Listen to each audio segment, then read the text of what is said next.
ଇନଫର୍ମେଟିଭ Odisha YouTube ଚ୍ୟାନେଲକୁ ସ୍ୱାଗତ। ସରକାରୀ ପିଅନ ପାଇଁ ଆସିଛି ପୋଷ୍ଟ ଭେକେନ୍ସି। ସରକାରରେ ଚାକିରିରେ ପିଅନ ପାଇଁ, ମାର୍ଟନ ପାଇଁ ରହିଛି, ଇସିଓ ପାଇଁ ରହିଛି, ଆକାଉଣ୍ଟାଣ୍ଟ ପାଇଁ ପୋଷ୍ଟ ଭେକେନ୍ସି ରହିଛି। ଆପଣମାନେ ଚାହିଁଲେ ଅନଲାଇନରେ କିମ୍ବା ଅଫଲାଇନରେ ଆବେଦନ କରିପାରିବେ। ଦୁଇଟି ପ୍ରଣାଳୀରେ ଆପଣ ଆବେଦନ କରିପାରିବେ। 10th +2 କିମ୍ବା ଗ୍ରାଜୁଏସନ୍ କରିଥିଲେ ଆପଣ ଏଠାରେ ଚାକିରି କରିପାରିବେ। ଦରମା ରହିଛି ପର୍ ମନ୍ଥ 20,000 ଟଙ୍କା। କୌଣସି କ୍ୟାଣ୍ଡିଡେଟ୍ ପାଇଁ ଏଠାରେ ଫି ନାହିଁ। ସମସ୍ତେ ମାଗଣାରେ ଆବେଦନ କରିପାରିବେ। ଉଭୟ ମହିଳା ଓ ପୁରୁଷ ଆବେଦନ କରିପାରିବେ। ସମସ୍ତ ଇନଫର୍ମେସନ୍ ଜାଣିବା ପାଇଁ ଭିଡ଼ିଓଟିକୁ ଶେଷ ଯାଏଁ ଦେଖନ୍ତୁ। ଯଦି ଚ୍ୟାନେଲରେ ନୂଆ ଆସିଛନ୍ତି ଚ୍ୟାନେଲକୁ ସବସ୍କ୍ରାଇବ୍ କରିଦିଅନ୍ତୁ ଓ ପାଖରେ ଥିବା ନୋଟିଫିକେସନ୍ ବେଲ୍କୁ କ୍ଲିକ୍ କରିଦିଅନ୍ତୁ, ଯାହାଫଳରେ ମୁଁ ଯେକୌଣସି ଜବ୍ ଭେକେନ୍ସି ଭିଡ଼ିଓ ଆଣିବି ଆପଣଙ୍କ ପାଖରେ ପହଞ୍ଚି ପାରିବ ସର୍ବପ୍ରଥମେ। ତାହେଲେ ଆସନ୍ତୁ ଆଜିର ଭିଡ଼ିଓରେ ଆମେ ଜାଣିବା କେଉଁ ଡିଷ୍ଟ୍ରିକ୍ଟ ପାଇଁ କେତେ ପିଅନ ପୋଷ୍ଟ ଭେକେନ୍ସି ରହିଛି, କେଉଁ କ୍ୟାଟେଗୋରୀ ପାଇଁ କେତେ ପୋଷ୍ଟ ଭେକେନ୍ସି ରହିଛି। ସମସ୍ତ ଇନଫର୍ମେସନ୍ ଆମେ ଏହି ଭିଡ଼ିଓରେ ଜାଣିବା। ଏଜୁକେଶନାଲ କ୍ୱାଲିଫିକେସନ୍ କ'ଣ ସବୁ ଡକୁମେଣ୍ଟ ଦରକାର, ସମସ୍ତ ଇନଫର୍ମେସନ୍ ଆଜି ଆମେ ଏହି ଭିଡ଼ିଓରେ ଜାଣିବା। ତାହେଲେ ଜାଣିବା ପାଇଁ ଭିଡ଼ିଓଟିକୁ ପ୍ଲିଜ୍ ଶେଷ ଯାଏଁ ଦେଖନ୍ତୁ। Category Odisha government job. Name of the post lady matron, ECO and accountant cum MIS ପୋଷ୍ଟରେ ଭେକେନ୍ସି ବାହାରିଛି। ଆପ୍ଲିକେସନ୍ ମୋଡ୍ ଅଫଲାଇନରେ ଆପଣମାନେ କରିପାରିବେ। ରେଜିଷ୍ଟ୍ରେସନ୍ ପୋଷ୍ଟ ଓନ୍ଲି ଆପଣ ଅଫଲାଇନ୍ କେବଳ ରେଜିଷ୍ଟ୍ରେଟେଡ୍ ପୋଷ୍ଟରେ କରିପାରିବେ। ଲେଡି ମାର୍ଟନ ପୋଷ୍ଟଟି ଅନ୍ୟ ଗୁଡ଼ା ଆପଣମାନେ ମେଲ୍ ସାହାଯ୍ୟରେ କରିପାରିବେ। ତାହେଲେ ଆପ୍ଲିକେସନ୍ ମୋଡ୍ ଥ୍ରୋ ଇମେଲ୍ ସାହାଯ୍ୟରେ ଆପଣମାନେ ECO and accountant cum MIS post ଆପଣ ଇମେଲ୍ ସାହାଯ୍ୟରେ କରିପାରିବେ। କେବଳ ଅଫଲାଇନ୍ ସାହାଯ୍ୟରେ ଲେଡି ମାର୍ଟନ ପୋଷ୍ଟଟି ଆପଣ ଆବେଦନ କରିପାରିବେ। ତାହେଲେ ଇମେଲ୍ ଆଇଡି ମଧ୍ୟ ଦେଖନ୍ତୁ ଦେଇଦେଇଛି। ଏଇଟା ହେଉଛି ତାର ଇମେଲ୍ ଆଇଡି। এই ଇମେଲ୍ ଆଇଡିରେ ଆପଣମାନେ ଆବେଦନ କରିପାରିବେ। Who can apply all Odisha candidate ଆବେଦନ କରିପାରିବେ। ପ୍ଲେସ୍ ଅଫ୍ ପୋଷ୍ଟିଂ କେବଳ ଓଡ଼ିଶାରେ ହିଁ ପୋଷ୍ଟିଂ ରହିବ। ଅନଲାଇନ୍ ଲାଷ୍ଟ ଡେଟ୍ 30 ସେପ୍ଟେମ୍ବର 2024ରେ ଅଛି ଲାଷ୍ଟ ଡେଟ୍। ଆପଣମାନେ ଅନଲାଇନରେ ଆବେଦନ କରିପାରିବେ।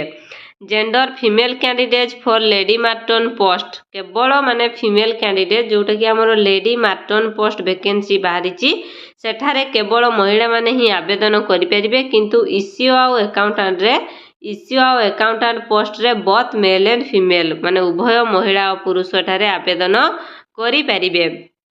ତାହେଲେ ଓଡ଼ିଶା ଗଭର୍ଣ୍ଣମେଣ୍ଟ ପିଅନ ପୋଷ୍ଟ ରିକ୍ରୁଟମେଣ୍ଟର ଇଲିଜିବିଲିଟି କ୍ରାଇଟେରିଆ କ'ଣ ନା ଆପଣମାନଙ୍କୁ ମୋଷ୍ଟ କମ୍ପ୍ଲିଟେଡ୍ ପାସ୍ କରିଥିବା ଦରକାର 10th +2 और +3 ଏକ୍ଜାମିନେସନ୍। ଏଇ ଯଦି 10th କିମ୍ବା +2 କିମ୍ବା +3 ପାସ୍ କରିଛନ୍ତି ଆପଣ ଏଠାରେ ଆବେଦନ କରିପାରିବେ।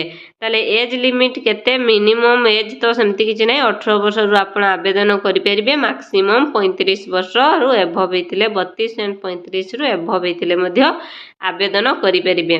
ତାହେଲେ ସାଲେରୀ କେତେ ରହିଛି? ଲେଡି ମାର୍ଟନ ପାଇଁ ରହିଛି 15,000 ପର୍ ମନ୍ଥ, ଇସିଓ ପାଇଁ 20,000 ରହିଛି ପର୍ ମନ୍ଥ, ଆଉ ଫର୍ ଆକାଉଣ୍ଟାଣ୍ଟ କମ୍ MIS ପାଇଁ 10,000 ରହିଛି ସାଲେରୀ ପର୍ ମନ୍ଥ।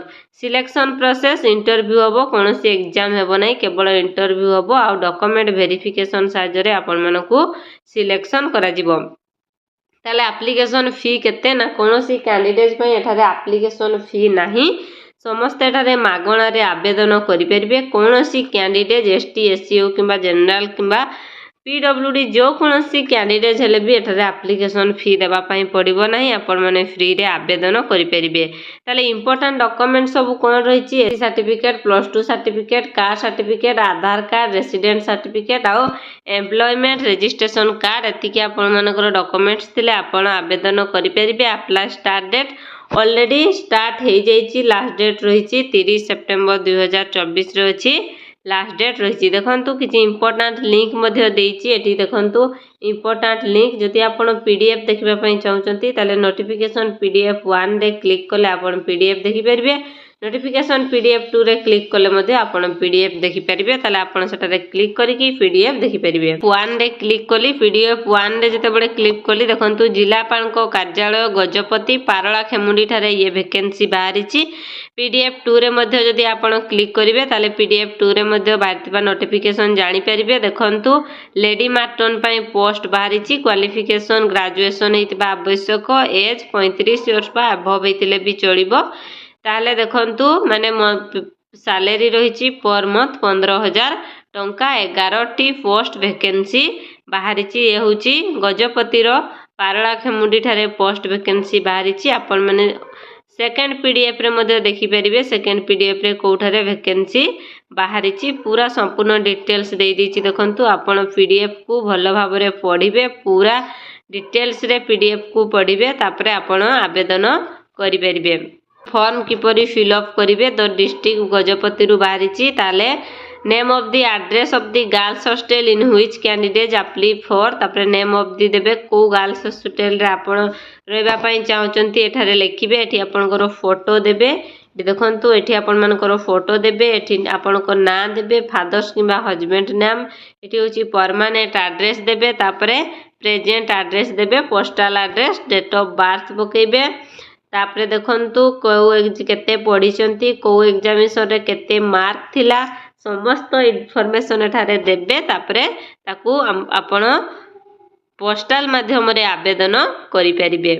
आशा करूची आजर भिडियोटी आपण मानकु भल लागिथिबो जदि भल लागिची भिडियोटी को लाइक करंतु चैनल को सब्सक्राइब करंतु और पाखरे थिबा नोटिफिकेशन बेल को क्लिक करि देंतु जहा फल रे मु जे कोनोसी भी जॉब वैकेंसी वीडियो आनबी आपनका पाखरे पहुंची पारिबो सर्वप्रथमे। आजर भिडियो रे एतिकिरे विदाय नउची पुणी एक न्यू जॉब वैकेंसी वीडियो नै आसीबी। नमस्कार रहिली जय जगन्नाथ।